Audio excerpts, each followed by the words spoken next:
positive self-talk. Absolutely. And the idea of when chunking up mentally and chunking down can be really useful. That's what we're going to be chatting about today. In this week's episode of Get Real with the English Sisters, Violetta And Jutka. Zugo. Hello, everyone. Thank you for your lovely comments. Very, very much appreciated. Very much appreciated. And thank you also for subscribing to our podcast and to our YouTube channel. Positive self-talk is especially necessary when you're feeling a little bit down, I think. Yeah. When you're not feeling really optimistic. So you have to give yourself your own pep talk in a way. I think so, yeah. I mean, I had to do that to myself the Did other you? day. Yeah. Because I suddenly felt, because I was waiting to see the doctor, and normally I always go with my husband. But he said, all right, I'm just going to go down and check the car because he had to check for the parking meter. And I go, no, don't go, because I bet you I'll be called in just at the moment when you go. And I was. And I thought this is so ridiculous, but I suddenly became overwhelmed. I almost felt teary because I was I got this sudden fear of walking into the doctor's office by myself. You felt vulnerable. I felt vulnerable because I've had past, bad experiences there where I've had these diagnoses and everything. And I was, so all of a sudden I felt so vulnerable. So that's when I actually had to say to myself, stop it, Jutka. You are a strong, confident woman. I mean, I actually told myself that as I was walking through the car. You're a really strong, confident woman. This is ridiculous. You can do this. Be strong. Be strong. And I walked in, I opened the door, and I felt instantly better. And I was confident to be able to say, hello, buongiorno, blah, blah, blah. And then they said, oh, why are you on your own today? And then I explained it's just gone to check the car. And it was all fine. And I thought, there you go. I can deal with this. I can do it. But I actually had to give myself that little talk. Well, I think that's what's so mind-boggling. It's not mind-boggling, but that's what's so... we always expect ourselves to be like robots, not to realise what's going on with our bodies or our minds, and just to think... not to think about it and not to have to do this, not to have to give ourselves a pep talk. Not to have to feel that vulnerability, because I thought I've been doing this for years now. I should be okay with it. Why am I feeling vulnerable? No, that's not it.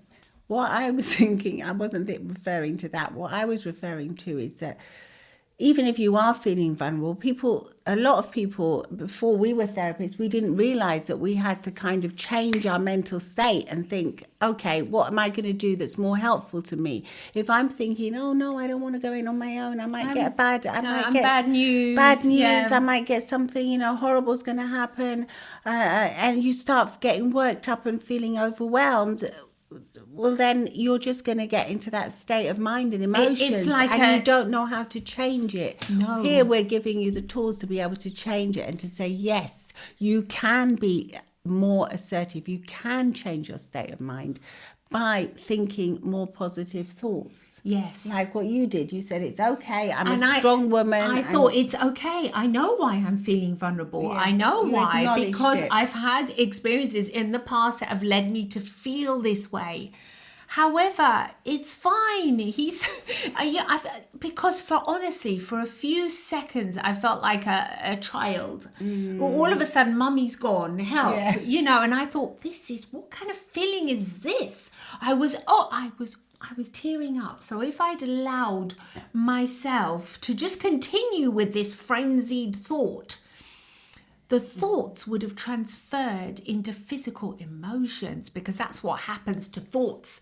They pop up and they transfer into your body, and you can become, you can actually physically start crying or become very upset, etc. So I thought, no, stop this on its tracks. This is not who I am now. I'm strong. I can do this. Go on, do it. And I did it. And when I came out, I felt proud. And I thought, there you go. I did it. And I spoke and I told the doctor everything I need, almost everything I needed to say, because I always feel so... I've got this thing like with doctors, it's like I don't want them to spend too much time on me because I know how rushed they are and everything, but that's something I have to work through. You're very considerate with that for their time, but you do have to work through it because you're very succinct anyway. It's not as if you're going to spend an hour in there. I try and be as fast as I can, but it's obviously important that I go, so I have to do it. But anyway, that in that particular situation, I felt... And also the other day I had to go and renew my driving licence. And there I was thinking, no, it's dark time. It's dark time. It's like night time. There's no way I'm going out now. I'm not going out. It's cold. So I tried to get my husband. I go, would you fancy coming with me? Just popping out to the driving school there. I just need to renew it. And the doctor's there now so he can do my eye test. He said, no way in hell am I coming now. I've just got back. And he was like a bit grumpy, and I thought, why am I trying to force him? I can do this. You can do it. I can do it. So there again, I had to like psych myself up and think, what on earth are you moaning about, women? You know, it was hard enough to get these driving license, like 30 years ago when I got it. And I thought now I should just be proud to just go and renew it. And I have the privilege to be able to renew it. Yeah. What am I moaning about? So in the end, I did it. And once again, I felt confident again. So you gave yourself another positive self-talk. Very much. And very, proactive. It was proactive. I had to actually push myself because there was so many reasons why I was saying it's dark. Oh, it started to rain now. It's horrible. I won't find the parking. Yeah. I have to go on my own. It's not even my car. I have to drive my husband's car. Which I'm used to the automatic drive now. I think that's what we don't realise. We don't realise that sometimes we do need to push ourselves out of that comfort zone. Obviously, when it's okay to do so, don't put yourself in any danger or anything. But when you can, when you feel as if you could do it, but all these fears and anxieties are coming, just towards you and enveloping you like a cloud, a fog. Then you can think no, and you can switch it around by just maybe clicking your fingers or clapping your hands and saying, no, I am going to give myself a good, positive self-talk now. And then maybe you can go back to a time when you did feel really confident, because most of us, there's usually one time in our lives that we've had a little bit of confidence or more confidence. And you can go back to that time quickly in your mind and just think, yes, I can do it. I did that and I did that and I did that. Like what you did. You went back to how difficult it was for you to learn to drive and get your driving test in the first place. Yeah. And have to do it all in Italian. I thought, gosh, I did that. Now am I just going to be stupid and not go and... I've got an opportunity. I was free that day. Yeah. So I thought another day I might be really busy and not be able to go. So that took some talking. But what I mean is, don't take it for granted that you're going to have to talk to yourself. Yeah. And because imagine it happens to us and we're therapists. So you would think, oh, surely they would know that. Yeah, we know it, but we come into our minds, don't they? We're not robots. But we're not, no, and we do. We feel vulnerable, we feel frightened, we feel anxious, and so you've got to think about why, understand yourself, and you can help yourself by understanding yourself as well. And you can think, well, I know why you might be feeling vulnerable right now. Like what I said to myself. I was kind to yourself. I was kind. Yeah. I didn't have much time to be kind. I thought I'd be kind later. Now I just need to step up and go for it, woman. You can do it. It was more like that. Yeah, it was more of a... Because I've undergone much scarier things than that, for goodness sake. Absolutely. That was nothing. No, but sometimes it's fun. It's curious to see how these little things that you would think are nothing, and they're just standard. There's nothing out of the ordinary, and that you should be. You can beat yourself up because you might think, well, I could do that. What kind of person would be able to do that? Why am I feeling like this? Why am I just tearing up over something that's so ridiculous? Well, it's normal to feel like that. There was a lady at the dentist the other day. She was saying, why am I so scared? And I thought, I said to her, è normale. Yeah. And she said, really, è normale? I go, of course. She said, are you scared? I go, yeah. I don't think we'd be normal if we were totally not scared. There's a part of us that is scared and we're just hopeful that everything is going to be okay. But to what degree are you scared? That's the difference here. Because it's normal not wanting to have somebody poking around in your mouth. And there's always that slight, but to what degree and how you manage to mentally cope with it. That's the difference, I think. I do think that's the difference, because my husband had a terrible experience at the dentist recently, and he went in feeling quite good about it, and he came out saying it's the worst thing he's ever experienced in his whole life. God, yeah, I forgot about that. I mean, poor thing. That's what I mean. It's normal to be fearful a little bit, but then you know, can you manage to stay calm enough to allow the dentist to work on you and help you? But, you know, you hope that you'll get enough anaesthetic. And well, you just have to. There, once again, you have to say, okay, yes, I may be feeling frightened. It's normal for me to be frightened because my body is protecting me, my brain is protecting me. But then again, I am thankful that I have a nice dentist that can help me, or a nice doctor that can help me with this problem. Because how horrible would it be if you had to suffer through pain of having an infected tooth or something horrible like that? So I think a little bit of gratitude helps there as well. Like I was telling the lady, aren't we lucky though to have this nice studio? She was sort of thinking, not really. I could see she was like terrified. And then I explained to her that my experiences were always okay in that particular studio. So I was calming her down as well. You did help her. Yeah, sometimes it's nice just to take a deep breath as well and acknowledge your thoughts and just say, are these thoughts being helpful to me right now? And if they are, you know, good. But if they're not, you can say, well, I'm going to change these thoughts. Yeah, you have to recognise that thoughts do turn into emotions, and emotions will show up physically. So if you're having thoughts of you being terrified, thoughts that are making you feel scared and wanting to just, you know, that's not going to be helpful in that particular moment, because they're going to make you, you know, actually react to them. So react physically. So if you have thoughts that can calm you down and make you feel empowered, then you'll walk into that meeting or into that doctor's room or into whatever's scaring you at the moment much differently. Well, it's also the thoughts, but it can also be your body language. If you change your body language, you can change your thoughts, can't you? By like assuming like a power pose, clapping, or suddenly changing it around, like snapping out of it. Standing up. Having a little walk, going to get a glass of water, little simple things like that can be helpful as well, because they take you out of that state of mind, as we were saying last time, spiraling with the anchors, where the anchoring is going on, like literally, like me, I was on that chair feeling really vulnerable, so I stood up and I said, that's enough now. I went walking around, went hovering around the coffee machine, and I thought, I'll be called soon and I'll be confident and calm. And then there was a part of me saying, oh no, call your husband, tell him to come back, you know, call George. And I said, no, I can do this. This is fine, I can do it. I know. But, you know, and I was still quite surprised to see that reaction going on inside me. You were. Well, yeah.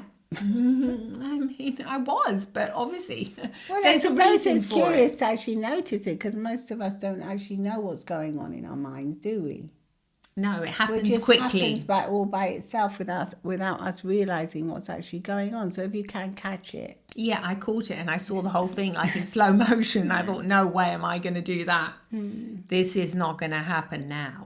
I am strong and confident. Get away. You can feel those feelings afterwards if you want, in the car on the way home, I thought. But you'll be feeling stronger. Yeah, the whole thing went on.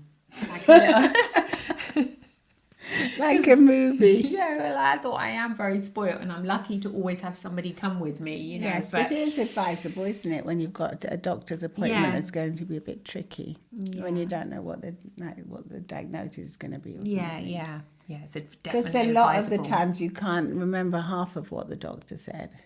That's true. That is true. That's an actual thing that goes on when you enter. You think, what did they say? And you, because you're like overwhelmed with feelings Well, you once have again. to let yourself go. You have to become very vulnerable. You have to tell them what's going on. Then you have to, sometimes you have to get a checkup or a visit, and you have to, be in somebody else's hands completely.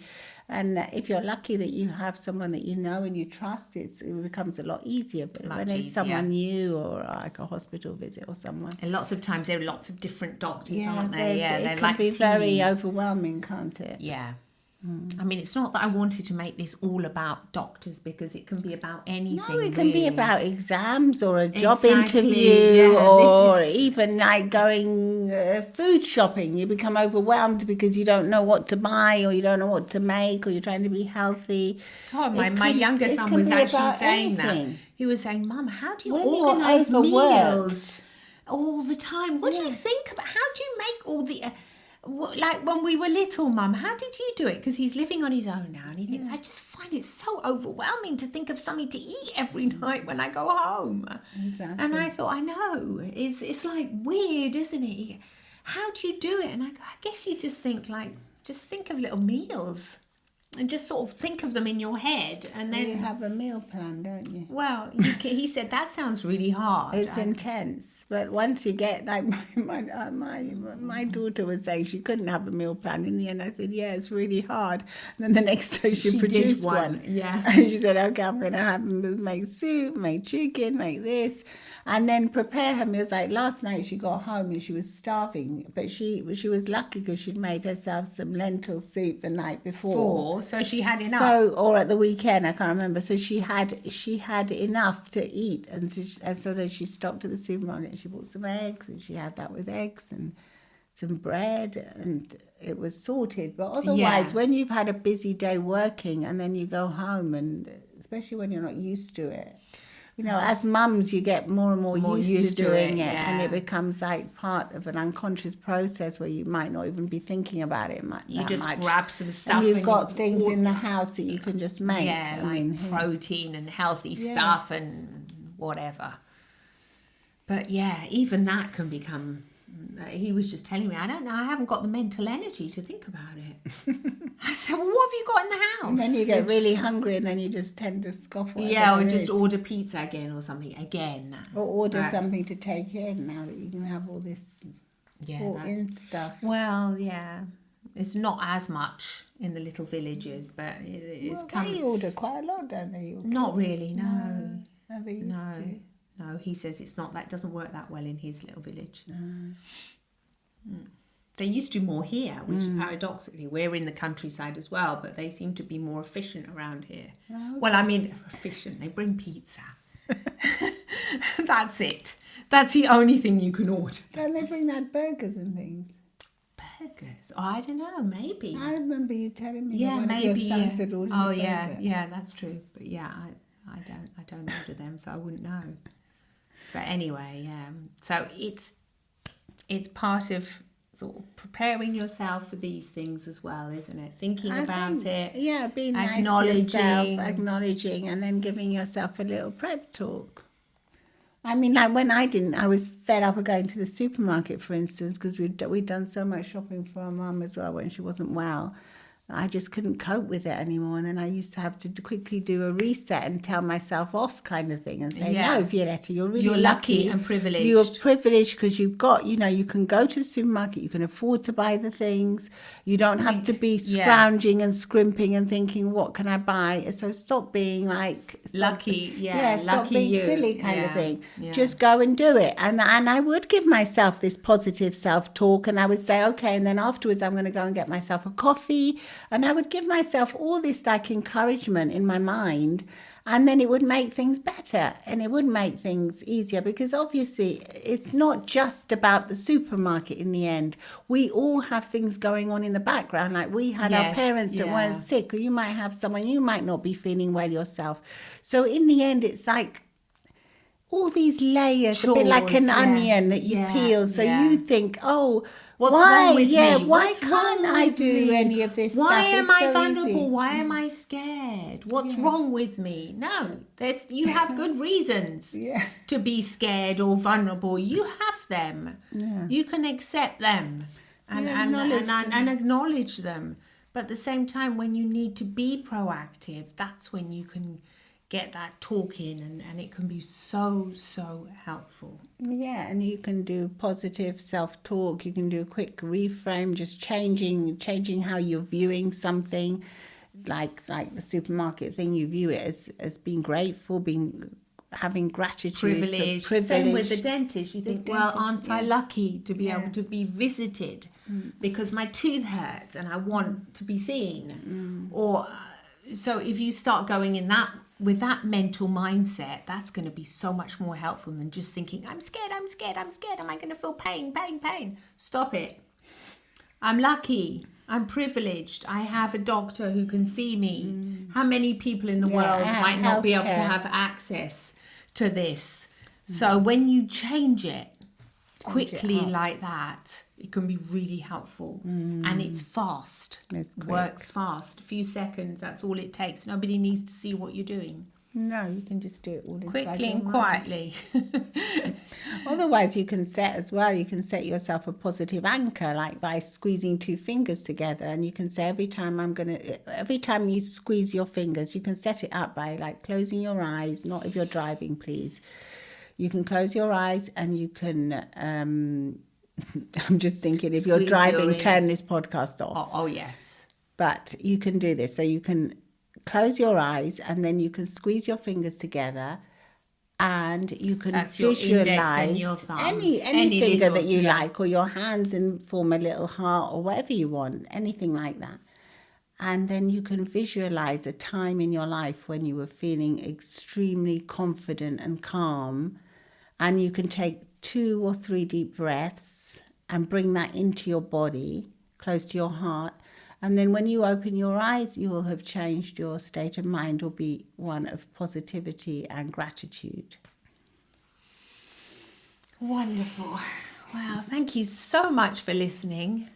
It's been lovely chatting. It has been lovely. And it's, as we always say, it's always beneficial to us. And as sisters, we do enjoy each other's company. I think that's why we're a little bit spoiled as well of doing things on our own. We are very spoiled because we're nearly always together. So thank you so much. Our podcast is available on Apple Podcasts, Spotify, wherever you get your podcasts. And if you feel that this podcast is helping you, you could consider supporting the show, and that's all available wherever you get your podcasts. So thank you so much. Lots of love and smiles from the English Sisters. Bye.